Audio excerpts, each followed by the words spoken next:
It's great to have you with us from wherever you're tuning in from.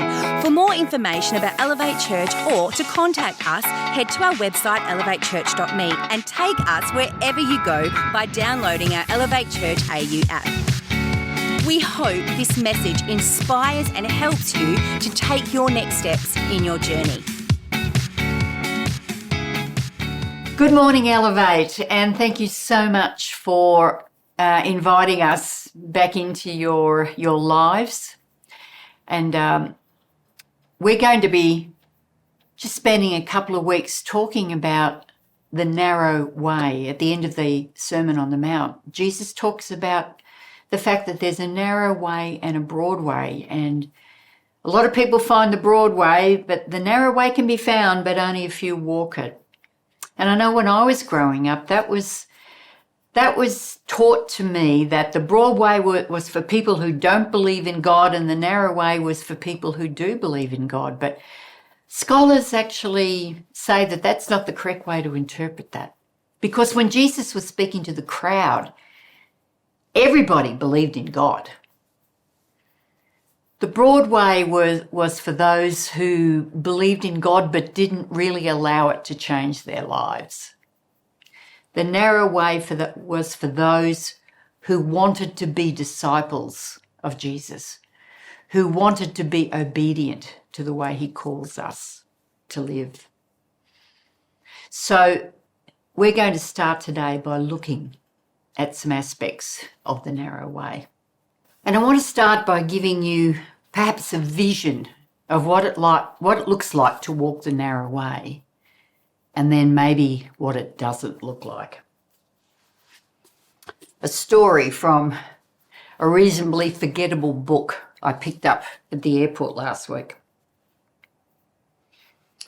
My mother asked me 2 days ago if I would deliver the eulogy at my father's funeral today. I told her I didn't feel comfortable, that I might be crying too hard to speak in front of a crowd, but that was a lie. I just didn't want to do it because I feel that eulogies should be delivered by those who respected the deceased, and I didn't much respect my father. Did you do it? Yep, this morning. You want to hear it? Absolutely. I had no idea what to say. About an hour before the funeral, I told my mother I didn't want to do it. She said it was simple and that my father would have wanted me to do it. She said all I had to do was walk up to the podium and say 5 great things about my father. So that's exactly what I did. He can tell by the look on my face that it gets worse. Oh no, Lily, what did you do? Here, let me reenact it for you. Hello, my name is Lily Bloom, daughter of the late Andrew Bloom. Thank you all for coming and joining us today as we mourn his loss. I wanted to take a moment to honour his life by sharing with you 5 great things about my father. The first thing,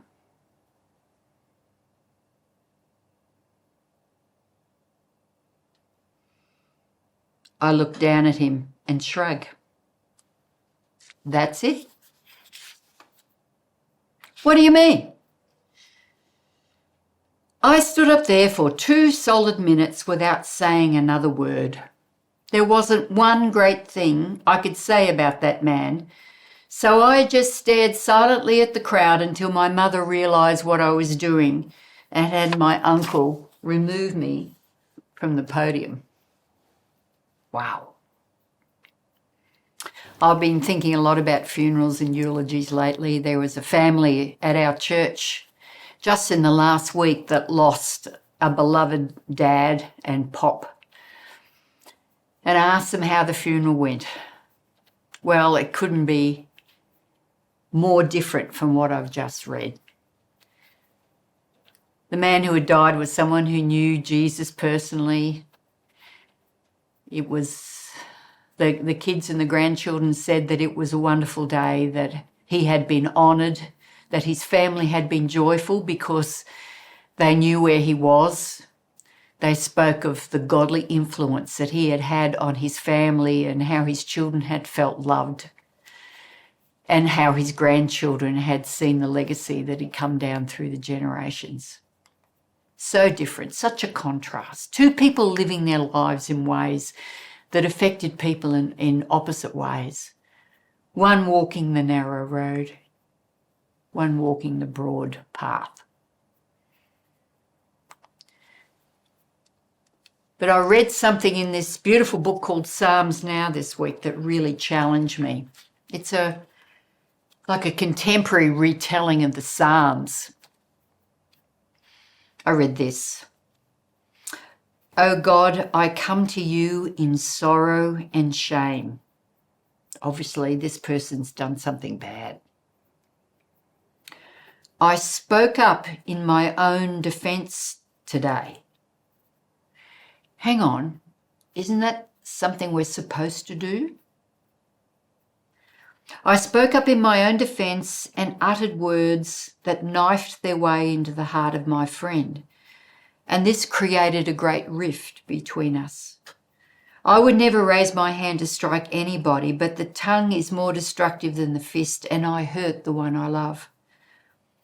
Heal the hurt of my friend, O Lord, and heal the sickness within my heart that forced my foolish tongue into such irresponsible actions. I come to claim your loving mercy. I pray as well that you grant my friend the grace to forgive me.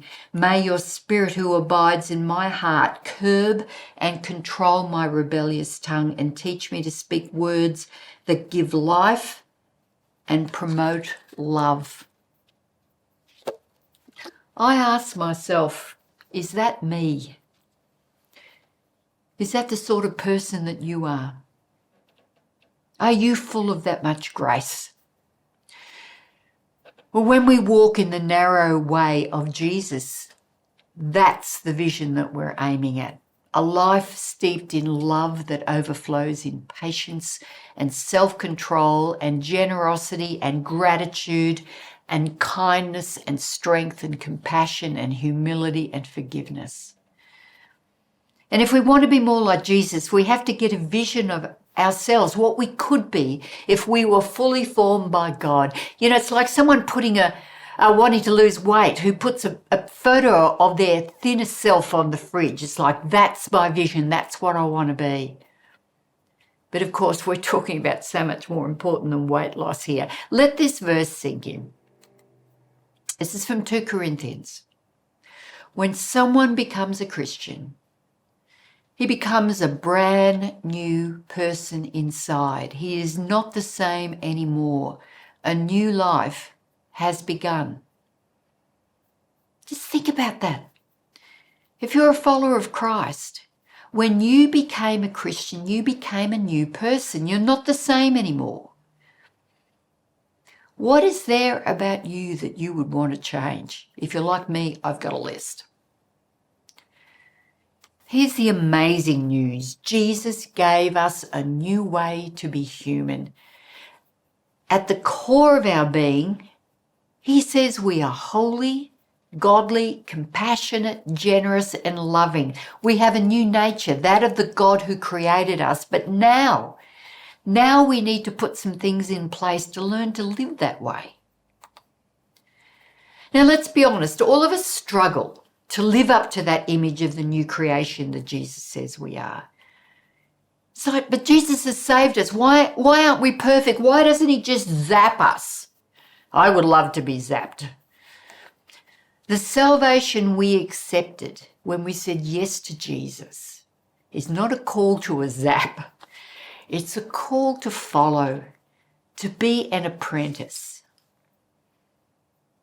Is any apprentice a master craftsman on day one? Of course not. We have work to do. But you might say, isn't it all about what Jesus has done for us? Yes. We cannot impress God with our goodness. We cannot work our way into heaven. But after we accept Christ's free gift of salvation, we need to cooperate with him to let the new creation we are be seen. It's called the process of sanctification.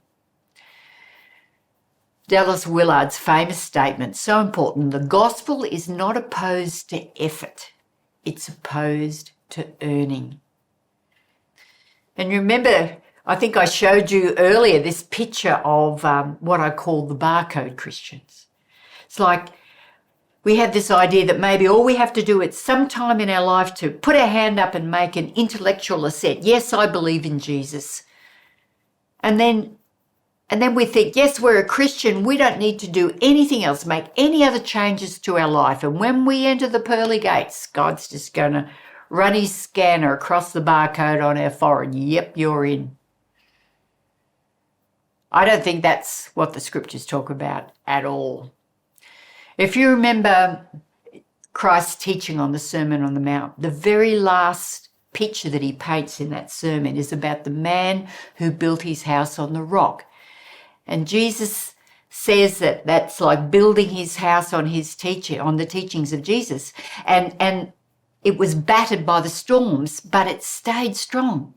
But notice who built the house. Jesus didn't build that house for the man. Jesus didn't build it. It was the man who built it.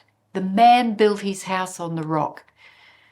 To build a house requires effort and discipline. We are not just consumers of Jesus' goodness. We are apprentices of his way. John Mark Comer says this in his book, Practicing the Way. There is a way of life modelled personally by Jesus himself that is far beyond anything else on offer in this world. It can open you up to God's presence and power in ways most people only dream, but it requires you to follow a path marked out for you by Jesus himself, the narrow way. The broad way is that of the majority culture. Follow the crowd and do whatever you want. Billions of people live that way, but it does not lead them to life. Instead, it often leads to destruction. It leads to countless stories of people falling to pieces and never reaching their promise or potential. But Jesus called us to eternal life, which describes not just quantity, but the quality of life. This eternal life is a new way to be human through union with God, beginning now and stretching out over the horizon of death into forever. Jesus was constantly offering this life to any who would follow him. I have come that you may have life and have it to the full. I really, really want that. Do you? And you know what the best news is? Jesus believes in us. He believes that we can be all he knows we can be. We can be like him, loving, joyful, peaceful, patient, kind, the kind of person who keeps their deep joy in the most difficult circumstances, one who is free of the emotional need for everything to go their own way, one who can even have the power of the Spirit working within them to do the things that Jesus did. Jesus promised he would be with us to the end of the age. We are not on our own. I want that. Do you? Now, I said the good news is that it's possible. The reality check is that it's not inevitable. It will not happen by accident. There are no accidental saints. It takes commitment and effort from us in order for us to order our entire life around following Jesus as our top priority. Over our job, our money, our reputation, over everything. Yet when we do that, all these other things will fall beautifully into their proper place. Jesus said this in the Sermon on the Mount, make your top priority God's kingdom and his way of life, and all these things will be given to you as well. So let's get down to some good stuff. How do we walk the narrow road? Well, I want to give you 3 statements that are going to take us a few weeks to unpack, and Jacob and Beth are going to add to them, but I don't want you to forget these 3 because they're the essence of following Jesus. We need to be with Jesus, become like Jesus, do what Jesus does. And there is an order to them. In order to do what Jesus does, we have to become like him. And we will only become like him if we learn to be with him. All right, let me say a word about change. And here's some information that might be quite well known by you, or it might just blow your mind. God doesn't lie to us or tease us with promises or ideas that he knows are impossible for us to fulfill. If God says we are a new creation when we submit our lives to him, then we can change. We can become a new creation. And how do we do that? Romans 12:2 has a really, really great statement there. Paul says, don't copy the behaviour and customs of this world, but let God transform you into a new person. How? By changing the way you think. Then you will learn to know God's will for you, which is good and pleasing and perfect. Did you know that you can change the way you think? There is a lot of studies have been going on for many years, but we're learning more and more about the neuroplasticity of the brain. That's a big word. What it means is that the brain is not fixed like concrete. It's like plastic. It can be molded. It can be taught. It can be changed. It can be reformed. Now, when my kids were little, I used to teach them something, and I didn't realise I was teaching them profound neuroscience. Here's what I used to say to them. They both did piano lessons, and they'd often get very frustrated when a new piece of music was put in front of them. And, they'd start with two fingers just trying to play bang, bang, bang, bang. It sounded terrible, and they knew it. And they'd try for a little bit and then often, slam the piano lid down and walk away. I'll never get this. But I'd sit them down and say, when you're learning something new, imagine that there's a field with weeds in it, and you want to push a path through that field. So you start pulling out a few weeds. Like every time you practice, you're pulling out a few weeds. And then you practice a bit more and you pull a few more weeds out. And then maybe after you've practiced that piece for a week, we've actually got a rough path going through that field. And then the more and more you practice, that path becomes a road. And then after a couple of weeks of practice, it's like a freeway. And they don't even need the music anymore. It has been so entrenched in their brain, they have forged new neural pathways, and they can now play that piece as if it's always been in their mind. Now, I'll show you an image. A girlfriend of mine's just finished a doctorate on neuroplasticity. And this is one of the visual images that she used to describe what I've just been saying to my kids about the piano. And this is something that is being proved by people who study the brain now. We can change the way we think by putting in practices and habits that actually realign the neurons in our brain, and they take something that was really hard and make it easy. When God said we can change or renew our minds, he was just describing the way the brain he created actually works. Through habits, practices, disciplines that we put into our lives, we can change the way we think. We have parts of our brain that react immediately. They're like our fight or flight mechanisms in our brain. And there are other parts that operate sort of after the immediate reaction when there is a bit more time to apply reason. Now, let me give you an example. I was putting on my coat the other day and I felt this little tickle on the back of my neck, and I thought, my brain said, that's a spider, and I'm going like this. And then my rational brain clicks in and I realise, it was just my collar. That's the two sides of my brain working. Now, when someone says something to you that you might find rude and disrespectful, what's your first reaction? For most people, It's to get angry straight away. And if we don't have Jesus in our life, if we don't have any renewal of our mind, most people will just stay in that angry place. You were rude to me, so that's it. You're cancelled. Maybe if we've walked with Jesus a little longer, maybe we move from that angry place to a place of a bit more reason where we think, okay, let's put down the anger and let's try and get to the bottom of what was going on in that person's life that they were rude. Can you imagine getting to a place where our mind was so renewed by godly habits that we don't react immediately with anger at all, but with compassion and the desire to understand?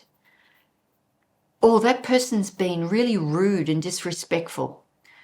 What is happening in their life that would cause them to be like that? Now that's a renewed mind. But it would take work to cut that path through the forest. I really want to be that renewed mind. I wonder if you do too. So the first step in getting there is to learn to be with Jesus. The word the scriptures give is the word abide, which means to remain, to dwell, to stay. Jesus said, "Remain in me and I will remain in you, for a branch cannot produce fruit if it's severed from the vine, and you cannot be fruitful unless you remain in me." So how do we stay with Jesus? You know, I love being in worship every week. I love worshiping in the house of God. And I feel so connected with God when I'm there. But we can't stay there all week. How do we stay with Jesus in our everyday world? Well, let me take you on a thought journey here. What is the default setting of your mind? Where do you go when your mind is not occupied on a task? For instance, in the shower, waiting at the bus stop. You know, most of us reach for our phones because we can't seem to cope with just letting our minds wander freely. For some, it's too stressful, or they feel like there's monkeys dancing in their brain. I've heard someone describe it as. But imagine if the default setting of our brain was to pray, to talk to Jesus constantly about what we're seeing and doing. Imagine if you were capable of being in two places at once, like eating breakfast and talking to Jesus, driving and talking to Jesus, fixing a pipe and talking to Jesus, making a coffee, changing a nappy and talking to Jesus. Apprenticeship to Jesus is about turning our bodies into temples. That concept just blows me away. A temple is a meeting place between heaven and earth, a place where God is fully at home. What an incredible opportunity to allow God to make a home in us. I want that. Do you? Can we turn God into a habit? Can He become the default setting of our mind? Can He be the place like our north, our true north that the compass returns to? Can we learn to abide? Well, the answer to that is yes. Brother Lawrence was a monk during the 1600s. He wrote a very famous Christian book called Practicing the Presence of God. And he wasn't a highly esteemed preacher or a leader in his order. He was a kitchen hand. He was a dishwasher. But he learned this. He knew about neuroplasticity, although of course he didn't use that word. He knew that with practice he could change the way he thought. He learnt over time how to direct his thoughts to Jesus constantly. And slowly it moved from something he had to work his will towards, like pulling a few weeds out, to something that came naturally. It turned into a highway in his mind. He turned God into a habit. And when we start this, it can be a frustration, as a million things will fill our minds. But over time, the wiring of your brain will begin to change and new neural pathways will form. And the more you pray, the more you will think to pray. There is so much we can't do in our spiritual formation. We cannot fix or transform ourselves, but we can do this. We can be with Jesus. We can pause for little moments throughout our days and turn our hearts towards Jesus with silent prayer and love. You know what the simplest form of prayer is? I want to teach it to you right now. Would you close your eyes with me just for a minute? And just use that gift of imagination that God has given you. Imagine you are looking at Jesus, however he looks to you. And then I want you to imagine him looking back at you with love.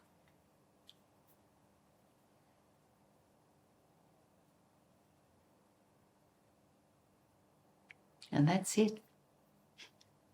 So simple. The simplest form of prayer. There's a few practical things that I want to suggest that you could do this week. One is you could set just a gentle hourly alarm on your phone. Every time that alarm goes off, it'll just remind you, just take your mind back to God. Even that imagination that I just gave you, looking at Jesus, looking back at you with love. Maybe replace some of the noise or that's going on in your life with worship music. Maybe even for just this week, instead of listening to the constant news cycle on your way to work, perhaps put on some worship music and see how that changes the way that you feel. There is a beautiful app called Lectio 365. I'm going to put an image on the screen now with a QR code. You can download this app for free. And it's designed, the Lectio Divino is a method of sitting and meditating with Scripture. It has been used by Christians down through the ages. And this one allows you probably 6 or 7 minutes to listen to. You can listen to it morning, noon, night, and just sink into the presence of God. Just for this week, why don't you listen to it as you go to bed at night? It will start to change the way you think. And as you change the way you think, you start to be transformed into the new creation that God created you to be.